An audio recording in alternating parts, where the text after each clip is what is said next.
Hey guys, Scott here from Eating with Einhorn. Today we're grilling outside and we're doing applewood smoked chicken, and we're going to get 2 meals out of this. The first meal tonight is a dinner with a mole sauce, and then tomorrow I'll have smoked chicken to make smoked chicken quesadillas with a Chipotle sour cream sauce. So today we're cooking with lumped charcoal, it's oak, and I've had applewood soaking for about 30 minutes.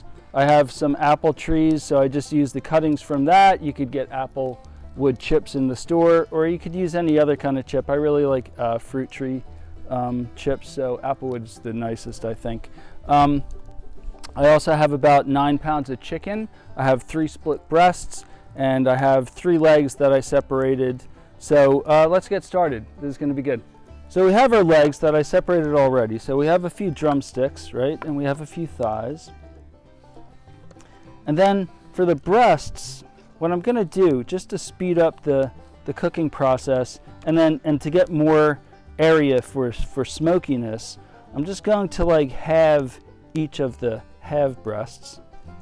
And so I'm going to use a knife, and then I'm going to use shears so I don't dull my knife.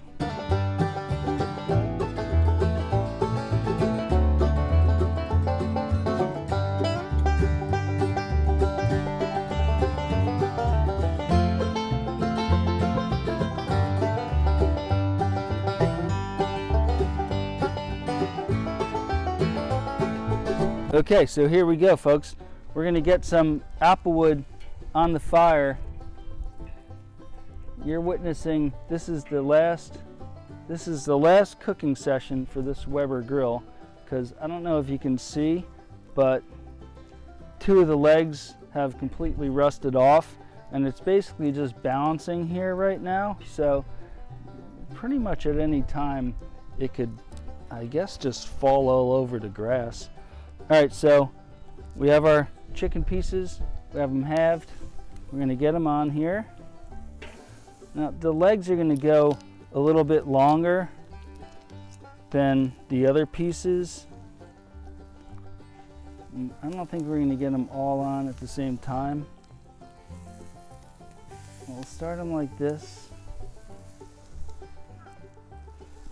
I'm probably going to have to do half and half.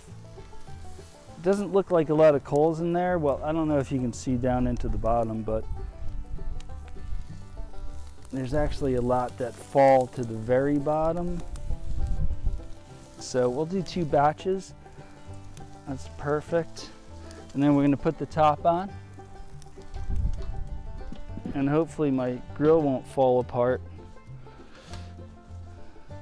There you go. Keep the vent open a little bit. Now you can do this, of course, I love to use charcoal. I also have a gas grill. You can do it on gas, and you would use the chips, wet them, same thing, you know, soak them for about a half an hour, and then basically you would just drop the chips on top of, most gas grills have a metal protector between the flame and the grill, and you can just drop those onto those hot metal grates, and they'll heat up and they'll smoke too. Okay, so we're grilling and we're smoking. I just keep adding a couple of chips on. You're basically just grilling, right? But you have your wood chips that you just periodically take the top off. And my grill's, I hope it makes it. And you're just gonna turn them once. Well, we're gonna turn them a bunch of times, but right now we're just turning them once. You can see there's a lot of smoke.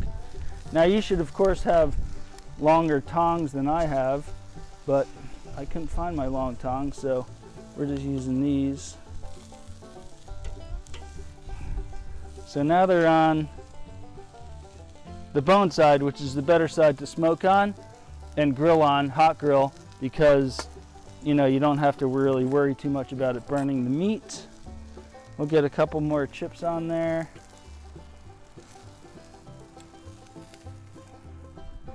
Get up, get. There we go. Awesome. Cover that up. Oh boy, she's really tilting. Woo! Okay. Folks, we lost our grill. You may have seen in the last little clip that it wiped out, and so there we go.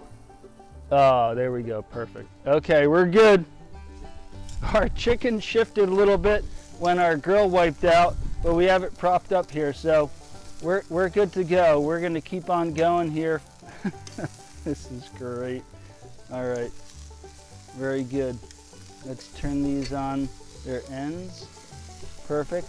And you can always move them off the heat. They don't always need to be completely on the heat, right?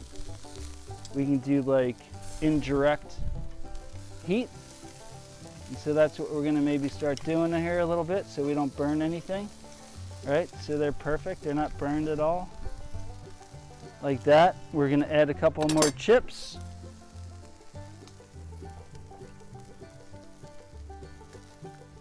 And there we go, folks. Business as usual. Perfect. Very good.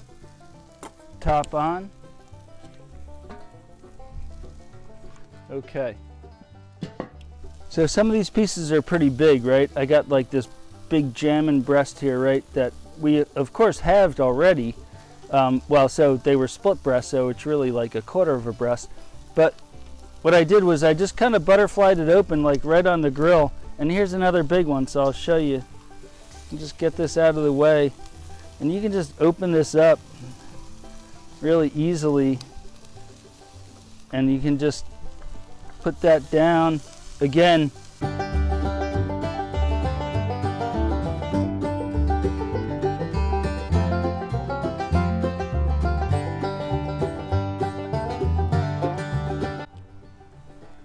Okay, so our batch is ready. Oh, it's okay, Frisco. Good. You can get your treat. This is perfect. See that? See the smoke, right? It's not burned. It's not a high flame. Obviously, it's not a flame at all. It's just like charcoals that are slowly simmering. So look at that. That's perfect. So this is a big batch, right? So I'm cooking for 5 people, and I want to get 2 meals. So it's essentially cooking for 10 people.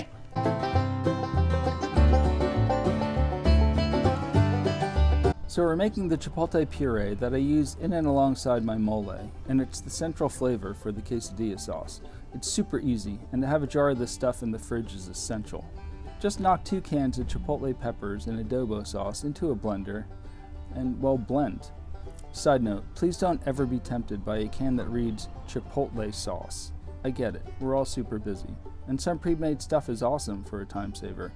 Yeah, the cashier at ShopRite has dunked a few jars of tomato sauce into my canvas shopping bags over the years, but this stuff is complete garbage. Filled with water, tomato puree, vinegar. If you see it, do your fellow shoppers a solid and shove those cans behind the ready-to-serve refried beans.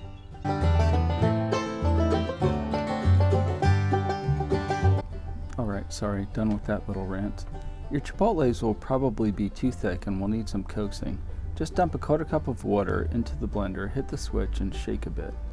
Add a little more water if you need it until you get that cool little vortex permanently in motion.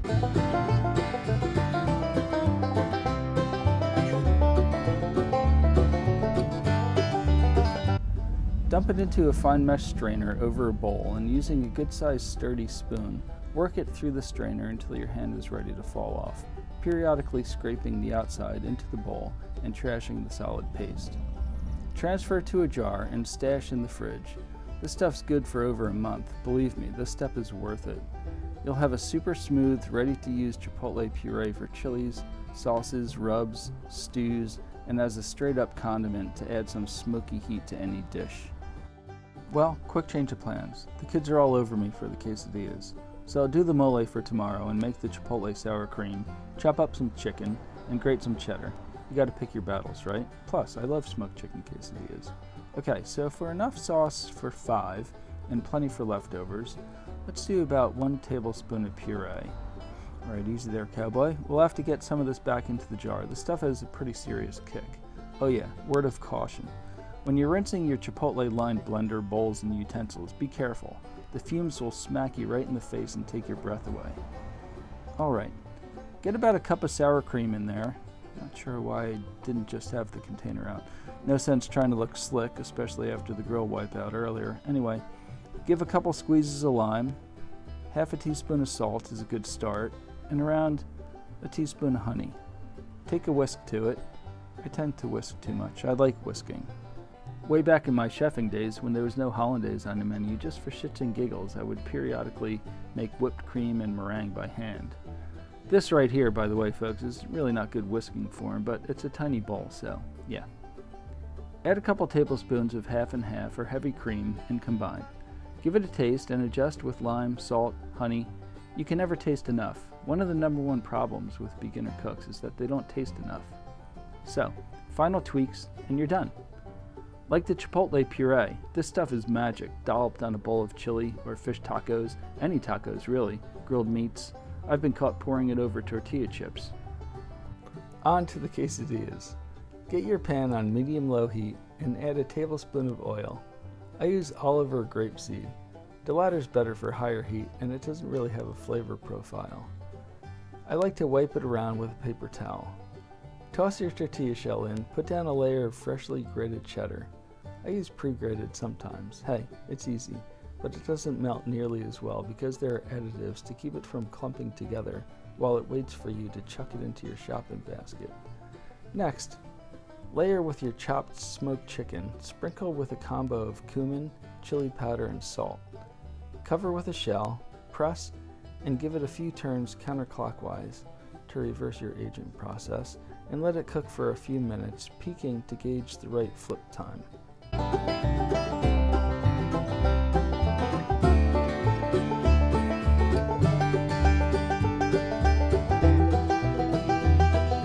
A few more minutes, checking for doneness, and you're set. Cut into quarters or eighths, plate, sauce, and enjoy. Thanks for watching. If you found this video useful, please subscribe to my channel and like, and I'd love to hear your comments. Be well and keep cooking.